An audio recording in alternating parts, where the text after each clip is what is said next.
from transgendered to transabled. Guys, this is a real story. Now people are choosing to identify as handicapped.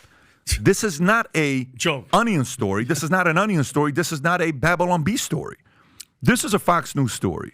Transableism or body integrity identity disorder. Can you actually Google this to see if this is a real thing? I did. Put Pat, it's real. BIID. Actually go copy paste and see if something will come up. BIID. Okay. It is a societal issue in.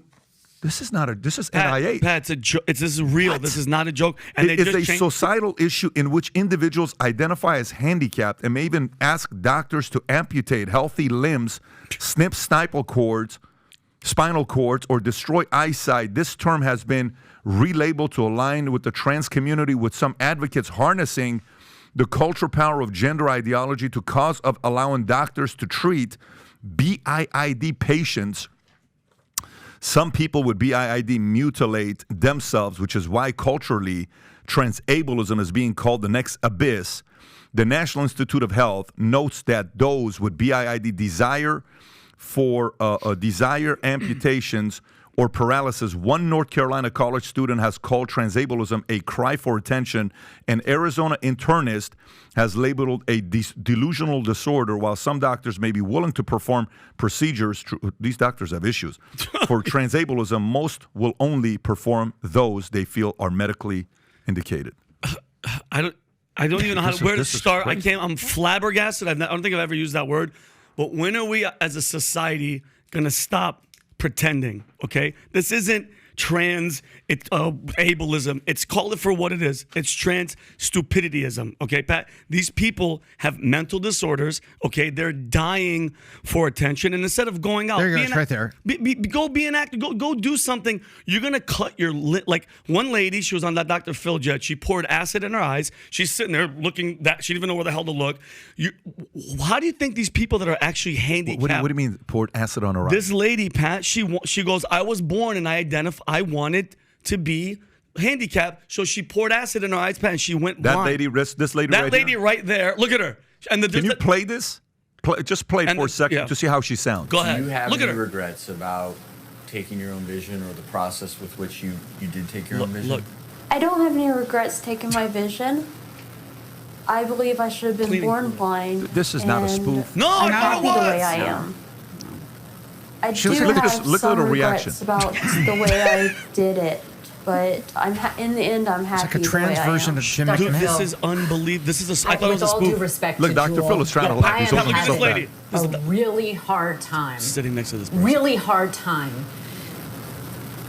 Sitting so close to someone who Needs to be knocked traumatized out. herself, who damaged herself. We took an oath in medicine to help people. We see horrible tragedies every single day as doctors, and people who would give anything to go back and restore their vision, their health. Jesus. My heart is beating out of my chest. I can't even make sense of the emotions I'm feeling, because to hear someone say, I've always felt I should be blind. Well, I've always felt I should be the Queen of England, but I'm not going out to become the Queen of England. Oh my! That is a And mic partly drop. because Oh, yeah. King Chuck turns her off. And listen, I understand. Listen, everybody here wants to park in the handicap spot, but chopping off your leg or doing this type of stuff to park close to a building is absurd. And Jed, I said, a lot of this stems from this whole movement, the whole trans, all of it. I think it started when disciplining your children became taboo. Because think about it. If Pat, be honest, if one day you're like, you know what, Dad, I'm Patricia. Now, what would your father have done to you, Pat? Be honest with me. What would Gabriel have done? And I'm being genuine with you. If you came home to your dad, who's probably watching, and you said, Papa, you know what? I have Patrick Schmatrick. I want to be Patricia. What is your father, and you're dead serious, what does your father do to you? I couldn't even tell you because that thought is confusing for me to even think about.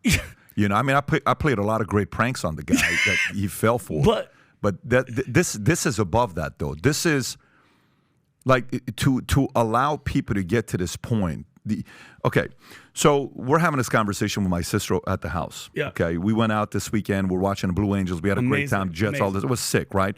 But we're having this conversation with my sister about LGBTQ and the direction it's going and transgender and all this other stuff. I think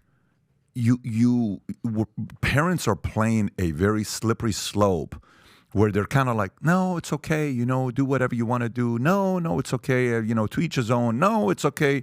No, it's not to each his own. This person got 3.5 million views, okay? How many other women see this, kids, and they're going to be like, well, I relate to this. If I'm going to get this much eyeballs and I'm finally going to get some attention, I'll do something like this. Of course. I'm willing to do this to my body. And if they don't have love in their household, they don't have any encouragement in their household, nothing like that's going to be happening. Kids are going to make some stupid decisions with their lives because of this. People can't sit on the sidelines and say the argument of it's her choice. Let her do whatever she wants to do with her body. No, you have to have mental issues to be willing to do something like this to yourself. That has to be clear, and it can't be like sitting aside and saying, "No, I'm good with my life." I think the lack of calling out bullshit and calling out,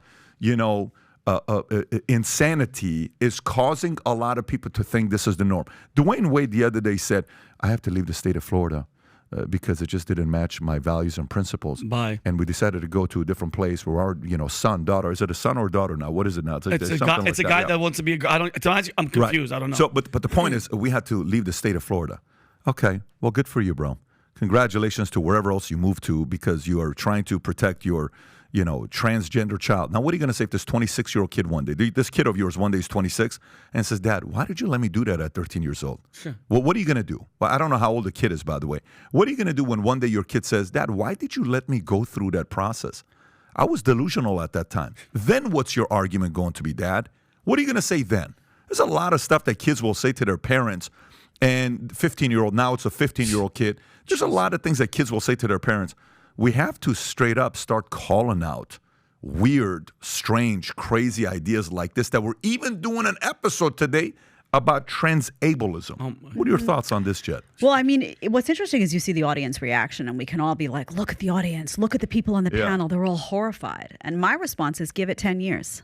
Give it 10 years because you know what? 20 years ago, if you had brought somebody in that was a child that was on, all these hormone pills and whatnot, and if you looked at mutilation that people are doing to their own bodies, to I'm a girl, I want to be a boy, this, that, people would have commented on that in the same way, would have said, well, wait a minute, this is very concerning. But now these same people, if you brought out what I just said, if you brought out people in the trans community and whatnot, these very same people on the panel will be very hesitant to say anything bad about that. So you have this, we're adjusting to a new normal all the time. And what you have is a lot of people, this is mental illness, right? 100%. 100% something's wrong. Either it's mental illness or it's social contagion, or it's a desire for popularity. And there's been a lot of allegations against Dylan Mulvaney, by the way. Dylan Mulvaney, that people say, who knew him, said, oh, this is all to get popularity. Look at all the money that Dylan Mulvaney is making now. Yep. There are people that are willing to do anything for money. Yep. So I think there's a lot of undiagnosed mental illness. There's a lot of normalization of mental illness. There's a lot of social contagion on social media where people who are lost and struggling and maybe going through some mental stuff on their own think this is their way to find this is where I'm really going to find my space where I'm going to be happy. Sure. You see kids being manipulated heavily in those spaces. Did you see sad. Duke? Did you see Duke Health? My sister just sent me this. Duke Medicine opened its gender clinic in 2015. Okay, and they offer a wide variety of services under one roof. If you can find this, okay, put Duke Medicine Gender Clinic. Duke Medicine Gender Clinic, right there. So they offer a variety of services under one roof. The clinic treats children as young as 2 for gender dysphoria. Yeah, this is sickness now. I have a 3-year-old, right? We saw him in and here. This is Duke University. That's right. And that's the other thing that people don't take it that extra step because, again, these are the American, all of these traditional medicine facilities. Wow. Again, I always bring in pharma. There's a lot of cash cow here. There's a lot of money to be made off of lifelong commitment to once you have a surgery, you have to take these hormones. There's so much pharma money to be made here that you're going to have media endorsement of strange things. You're going to have, medical institutions that you once deemed respectable. And you were like, well, this was a respectable institution. First of all, was it? And secondly, who do they report to? what is their end game? There's a lot of money to be made in this very, very disturbing sick stuff. And who suffers? People, mostly young kids that are now being roped into this. I think there's a lot of money under it. When we look back at this in 5-10 years, you're going to see the money lines be so clear. I mean, this is Duke. Duke used to be known as slightly more conservative. University of North Carolina, Chapel Hill, was slightly more liberal. But they weren't enemies, but they were kind of on a spectrum like that, Pat. That was the difference. And at I think it's Flagler, which was the MBA school at Chapel Hill. And then you had Fuqua, F-U-Q-U-A, which was the MBA school at Duke. And it was a little bit more conservative, actually a lot more conservative. And now you look and you see the med school that's at Duke, and it's really stark. It's really, those of us that know people that 15 years ago, 20 years ago graduated either school, I am shocked to see this. But I think there's a money path here that's even bigger. And I agree with what has already been said. This is all about attention. Everybody wants a box to check to get their attention and to get their vibe. And you've got people that are doing this for sport. I think I'd love to see where Dylan Mulvaney is in 10 years. 5 years. And find out if he's back on the other side and kind of jokes about the fact that he cashed the check. So if you like this clip and you want to watch another one, click right here. And if you want to watch the entire podcast, click right here.